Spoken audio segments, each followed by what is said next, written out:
Merci de nous rester fidèles. Il est 9 heures à Bamako.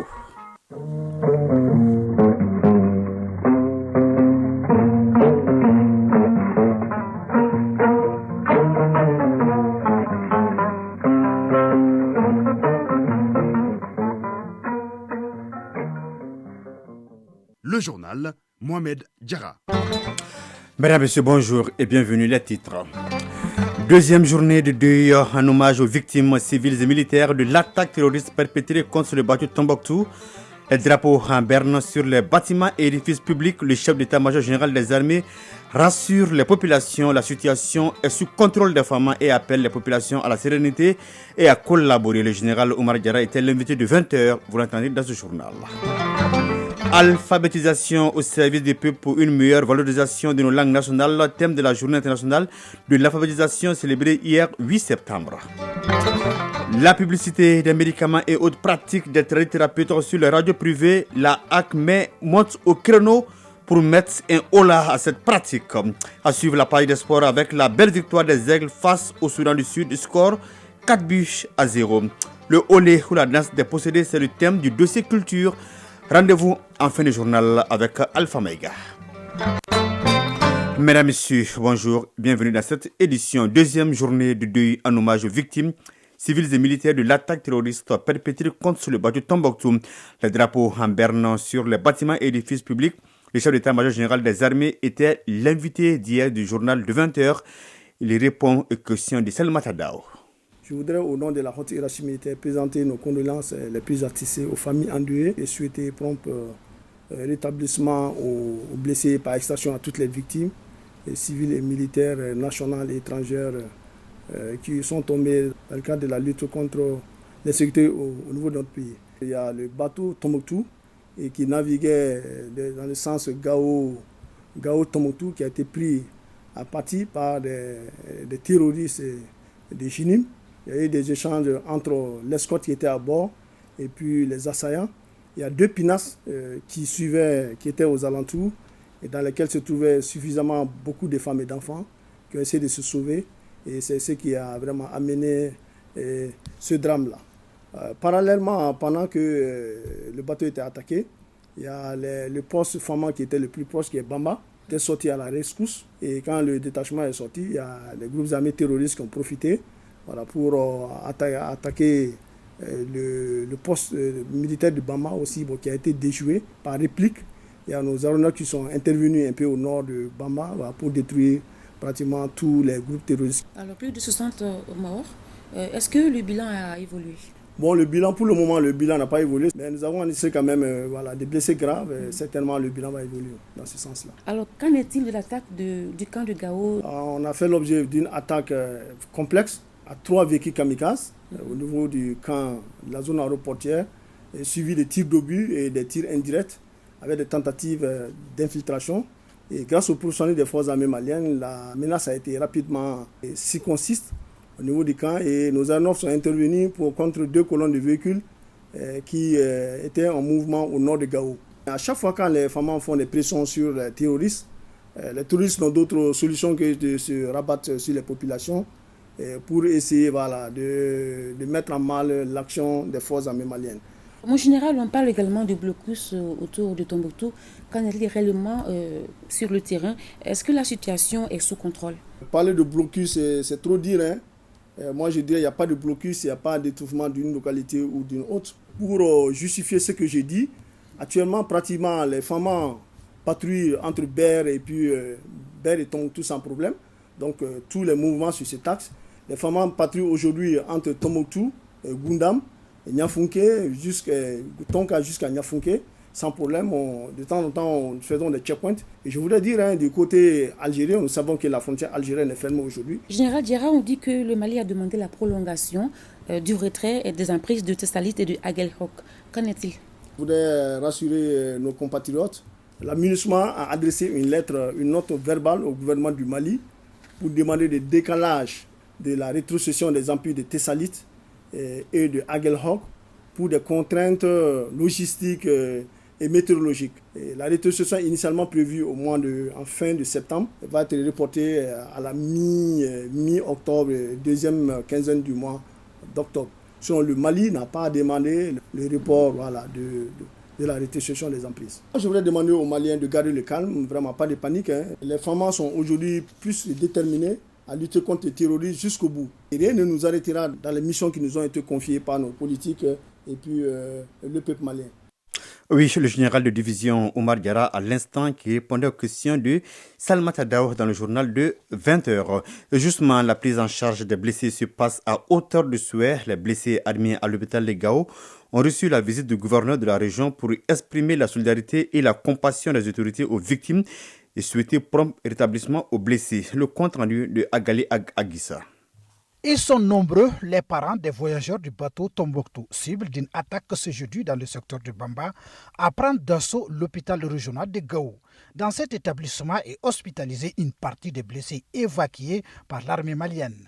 Et parmi ces visiteurs, le chef de l'exécutif régional, le général de brigade Moussa Traoré, venu s'enquérir de l'état de santé des blessés et les conditions de travail des porteurs de la blouse blanche. Le gouverneur a fait le tour de certaines salles d'observation et la salle de réanimation. Général de brigade Moussa Traoré, gouverneur de la région de Gao. Il était très normal, au nom des plus hautes autorités de notre pays et au nom de toute la nation entière, de venir témoigner de la solidarité nationale et d'exprimer nos compassions à ces blessés. Aussi la société civile de Gao, la jeunesse, les leaders religieux, qui, dès qu'ils ont entendu l'action, ont lancé un appel de don de sang. Avant l'hôpital, il y avait plus de volontaires que de besoins. Une mobilisation qui a permis de prendre en charge l'ensemble des blessés qui, selon les spécialistes, l'état de santé s'améliore. Youssouf Al-Mustafa Touré, directeur général de l'hôpital régional de Gao. Environ 21 malades évacués du camp Firoun à l'hôpital régional de Gao. C'est des blessés par arme à feu, des brûlures thermiques. 18 médecins ont été mobilisés. C'était juste la transfusion qui était le goulot d'étranglement. Et là, on a eu beaucoup de donneurs. Tous les patients sont stables. Le gouverneur, qui a remis une enveloppe symbolique pour contribuer à la prise en charge des blessés, a invité les populations à rester calmes, que des dispositions sont prises pour évacuer toutes les victimes. Gao, Agali, Agissa, Alassane Ahmadou pour l'ORTM. 9h07. Célébration hier au Centre international de conférence de Bamako de la journée internationale de l'alphabétisation édition 2023. Le thème national est alphabétisation au service du peuple pour une meilleure valorisation de la langue nationale. La cérémonie était présidée par le Premier ministre Dr Choguel Kokalamaïga. Le point avec Nohum Sissoko. Le 8 septembre, dédié à la journée internationale de l'alphabétisation, est l'occasion de souligner l'importance de l'alphabétisation auprès des citoyens, des collectivités et des communautés et d'améliorer indirectement la santé ainsi que le bien-être des individus contre la pauvreté. Cette année, la célébration de la journée est marquée par le statut officiel conféré aux langues nationales par la nouvelle constitution. Le thème international retenu est « Promouvoir l'alphabétisation pour un monde en transition, bâtir les fondations de sociétés durables et pacifiques ». Edmond Munkala, chef du bureau de l'UNESCO au Mali. Le Mali célèbre donc cette journée sous le thème de l'alphabétisation au service du peuple pour une meilleure valorisation de nos langues nationales. Cela cadre parfaitement avec la vision de l'UNESCO. Le taux d'analphabétisme au Mali est environ 66,03% pour les hommes et 78,14% pour les femmes. Ces taux sont malheureusement restés stagnants à cause de l'insécurité régnante. En effet, ne pas parler sa langue maternelle ou ne pas l'utiliser comme langue d'enseignement et de travail est aussi une forme d'analphabétisme. La refondation de l'État exige le renforcement des compétences des citoyens, d'où la nécessité d'adapter les structures d'alphabétisation et d'éducation non formelle aux nouveaux enjeux sociopolitiques, économiques et sécuritaires, selon le ministre de l'Éducation nationale. D'ores et déjà, les efforts en faveur de la campagne d'alphabétisation et d'éducation non formelle et les résultats qui en découlent sont appréciables. Amadoussi Savané, ministre de l'Éducation nationale. 143 centres d'alphabétisation fonctionnels ont fonctionné avec un effectif de 3770 auditeurs, dont 2896 femmes. 4 centres d'apprentissage féminin ont fonctionné avec un effectif de 517 jeunes filles et femmes non scolarisées et déscolarisées précoces. 87 jeunes femmes ont été formées dans les filières de transformation agroalimentaire, de coupe-couture, teinture et coiffure esthétique, l'actualisation du curriculum et les programmes de café en approche par compétences, APC, et la dotation de la filière transformation agroalimentaire de café de Kalabankoro, de Koutiala, en équipement moderne. Malgré ces résultats, le sous-secteur de l'alphabétisation et de l'éducation non formelle souffre notamment d'un faible financement, d'un manque de ressources humaines qualifiées, d'absence de statistiques fiables, à en croire le ministre de l'Éducation. Échange direct entre la HAC et les fêtières de la presse sur le rapport de monitoring des médias sur la publicité des médicaments et autres pratiques des tradithérapeutes. Un rapport qui révèle l'implication de certains médias dans la diffusion de publicités illégales sur les médicaments. Bien que la publicité des médicaments ne soit pas interdite au Mali, elle requiert cependant le respect de certaines conditions, ce qui n'est pas le cas. Face à la situation, la haute autorité de la communication décide désormais de faire respecter la loi en matière de publicité des médicaments. Par quelle stratégie? La réponse dans ce reportage signé Bokari Koulibaly. Hier, pratiquée par les initiés et les sages à dimension sociale, la médecine traditionnelle est aujourd'hui vulgarisée à des fins économiques. Sur les ondes de radio, les chaînes de télévision et sur les nets, on diffuse en boucle des publicités pour tromper les citoyens. C'est du moins le constat fait par la haute autorité de la communication dans son rapport de monitoring des médias produit en mars et août 2023 sur la publicité des médicaments. Gaussou Koulibaly, président de la HAC. En écoutant les radios, c'est surtout fréquent sur les radios, mais ce n'est pas le seul. Les télés et peut-être même les écrits physiques ou en ligne, on se rend compte de l'impact que cela peut avoir. Et nous avons appelé les fêtières des médias pour les prendre justement à témoin devant les professionnels de la santé au sens large du terme, pour que chacun comprenne qu'on ne peut pas impunément se faire de l'argent au mépris de la santé des populations. La publicité des médicaments doit être encadrée. L'instance de régulation des médias décide d'appliquer les textes y afférents. La HAC va sortir une instruction qui, bien sûr, sera fondée sur les textes législatifs et réglementaires pour inviter les médias, dorénavant, s'ils doivent faire la publicité sur les médicaments, à respecter strictement les dispositions législatives et réglementaires et la teneur de notre instruction, au risque de s'exposer aux sanctions que la loi nous autorise à faire. Cette démarche de la haute autorité de la communication est fondée sur la loi de juin 2017 fixant le régime de la publicité ainsi que les décrets d'août 2016 déterminant les conditions de mise en œuvre des sanctions non pénales prononcées par la HAC.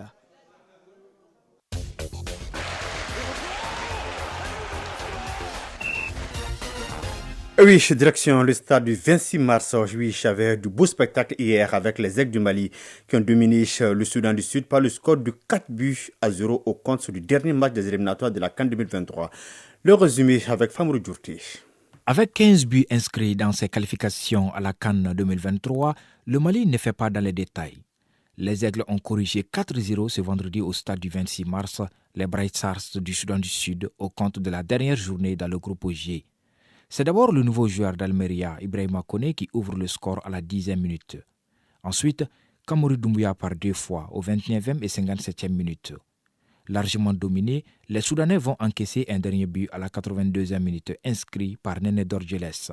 Stéphano Cussin, sélectionneur du Soudan du Sud. Vous avez tous des professionnels qui jouent dans les plus grands championnats en Europe, donc c'est normal, vous jouez à domicile, vous avez gagné facilement le match, il n'y a pas eu de match aujourd'hui, c'est dommage. Nous par contre, on a une très très jeune équipe, c'est à travers ce genre de match-là qu'on peut se situer, on peut comprendre ce qu'il faut faire pour s'améliorer, mais sincèrement, je pense qu'on n'a pas non plus joué sur notre niveau.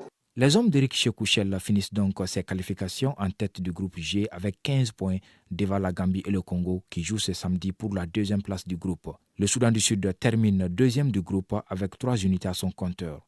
Amari Traoré, capitaine des Aigles du Mali.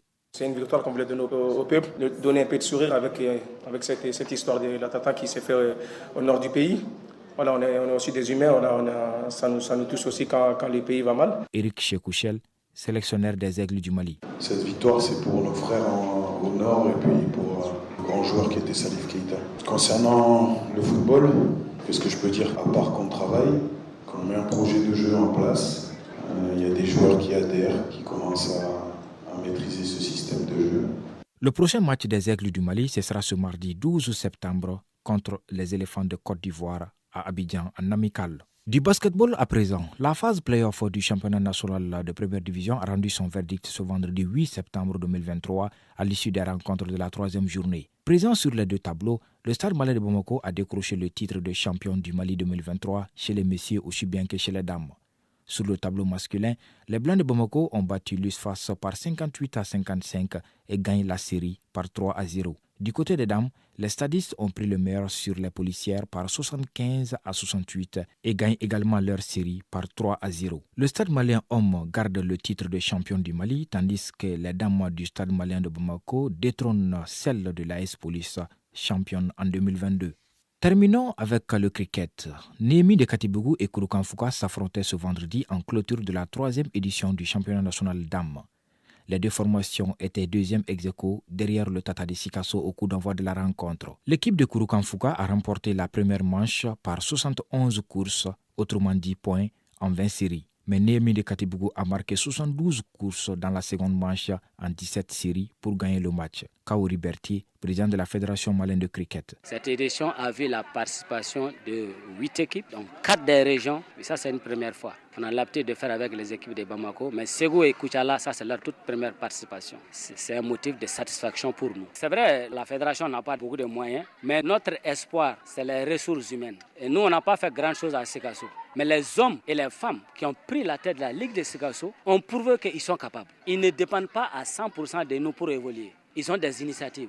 Et voilà le résultat. Donc nous sommes en train petit à petit de voir dans d'autres régions comment est-ce qu'on peut avoir des hommes et des femmes comme à Sikasso. 8 équipes ont participé au championnat 2023, à savoir 3 équipes de Bamako, Dream Team, All Star et Kouroukanfouka, 2 équipes de Sikasso, le Tata et Sofa, en plus des représentants de Ségou, Koutiala et Koulikoro. Au classement général, le Tata de Sikasso, champion du Mali 2023, a réalisé un parcours sans faute, 7 matchs et autant de victoires. Il est suivi de Némi de Katibougou et Kouroukanfouka. Chronique culture et société. Oui, une immersion en milieu Songoï. Le Olé, c'est la danse des possédés qui se déroule sur le flanc de la dune rose de Koïma. Oui, il s'agit donc de cette danse sacrée, une forme d'expression du patrimoine immatériel dans la contrée Songoï. C'est le sujet de la chronique culture société, une réalisation de Alpha Mega. La région de Gao a été très tôt islamisée depuis le XIe siècle selon plusieurs documents. Cependant, la grande masse des Songoï est restée attachée aux croyances ancestrales. De nos jours encore, les Songoï vouent un culte aux Holley, c'est-à-dire les diables d'une part, et à d'autres génies qui peuplent la nature d'autre part. C'est sur un lieu historique, une figure emblématique aussi de notre histoire. Koïma, professeur Amidou Maïga, sociolinguiste. Le site de Faram-Makam Beauté, ça c'est la source de la magie Songoï et de ce qu'on appelle les do, les docho boré. Les Maïga, on dit même que c'est Faram-Makam Beauté qui a découvert les Holé. Donc à Koïma se trouve en fait un temple de la solterie Songoï. Et pas au niveau national, mais au niveau mondial, selon en tout cas la tradition orale. Entre sociétés secrètes, sectes, religions traditionnelles ou danses de possédés, le Holley constitue une forme d'expression de la culture Songoï. Je dirais même au-delà du XIe siècle, une forme d'expression de notre patrimoine immatériel, une expression à laquelle nous sommes attachés depuis la nuit des temps, depuis le fameux, l'ancêtre mythique Faram-Makam Beauté, n'est-ce pas, qui aussi semblerait être un génie. Entre la religion traditionnelle, la musique, la danse, parce qu'il y a un aspect théâtral, n'est-ce pas, le Holley est effectivement une forme d'expression de notre philosophie, de notre culture. Le Hollehora est une confrérie ésotérique réservée aux seuls initiés. L'adhésion au culte se fait de 3 manières. Premièrement, on peut adhérer au Hollehora par justement le système quand on est élu. Quand on est élu, c'est-à-dire que dans une famille donnée, les génies sont là, ils peuvent parmi, n'est-ce pas, les enfants de la famille, choisir quelqu'un de leur choix qui peut être peut-être le plus discret, le plus apte à accepter en tout cas les principes, n'est-ce pas? Donc le principe d'élection. Deuxièmement, on peut y adhérer par le principe, n'est-ce pas, de l'hérédité. De l'hérédité, on est de père en fils. Il y a aussi la prédestination. Vous savez qu'il y a des enfants qui naissent avec, n'est-ce pas, le génie au corps. N'est-ce pas, ça c'est, n'est-ce pas, une troisième façon. Et enfin, il y a quand même une dernière façon de pénétrer ce monde mystérieux. Des gens qui achètent carrément, qui veulent devenir des possédés. Le spectacle est toujours meublé de musique animée par un violon de petit format. À ceci s'ajoutent de grosses calebasses renversées sur lesquelles on frappe à l'aide de petits bâtonnets coincés entre les doigts. La confrérie Hollehora est dirigée par un prêtre de sexe masculin. Il est au-dessus des possédés de tous les âges et des 2 sexes. Sous sa responsabilité se trouve le grand chef, grand magicien Maruchiri, qui organise et dirige les cérémonies rituelles. Le jumeau, c'est comme le soma en milieu bambara, c'est celui qui est en fait le maître, n'est-ce pas, qui comprend déjà leur code. C'est le jumeau qui appelle, c'est le jumeau qui peut appeler le bari, parce que le Holetam, c'est celui qui est possédé, et le bari, c'est le génie qui chevauche, n'est-ce pas, le Holetam. Et parmi ces génies, nous avons le Maritirei, on a le Karakodiko, on a le Surgo, on a le Dongo qui est, n'est-ce pas, le génie de la foudre, du tonnerre. Dans le feu, il y a des messages. Cette danse des possédés qui a pour but de mettre un initié en transe existe chez beaucoup de peuples africains. C'est juste l'appellation et les noms des entités ancestrales qui changent en fonction des milieux. Sinon, le dogme est le même. Ici, au sud du Mali, on dit souvent Djinet Longuet. Autrement dit, la fête des diables.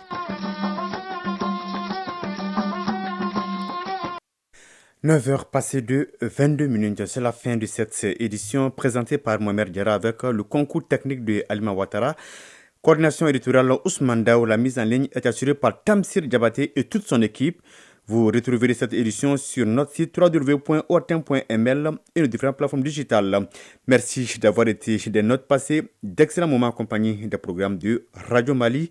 Nos pensées aux victimes civiles et militaires. Au revoir.